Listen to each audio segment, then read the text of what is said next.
Yo guys, welcome back to the channel. I know a lot of you really want to get Crunchyroll Premium without spending any money. Well, good news. In today's video, I'm going to show you the easiest way to get 12 months of Crunchyroll Premium completely for free. All you need is a working promo code, and then you can redeem it to activate your Crunchyroll Premium, just like I'm showing you on my screen right now. Keep in mind, each code can only be used once. So, I'll show you exactly how to get one for yourself. But before I walk you through every step, make sure to drop a quick like on this video and subscribe to Sam's Tech Room.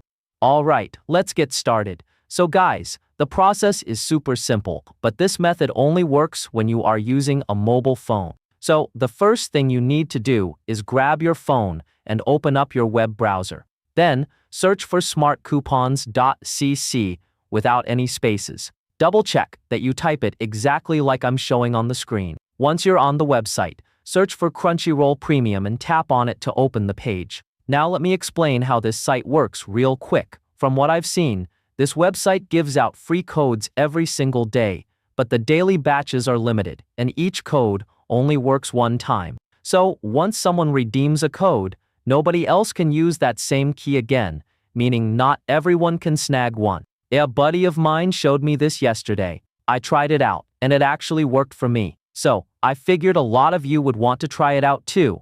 That's why I recorded this video for you guys as soon as possible. If you want to try it, hurry up and check the site to see if there's still a code available. Now, to reveal your code, just press the Show Coupon Code button. It might ask you to complete a quick human verification step before revealing the full code. Just follow the simple instructions on the screen to complete those steps. Once your code is revealed, just copy it and redeem it on the official Crunchyroll website to claim your free year of Crunchyroll Premium. Simple, right? Okay guys, that is it for today's tutorial. I hope you enjoyed the video. If you have any questions, just leave a comment below. I'll see you in the next one. Bye.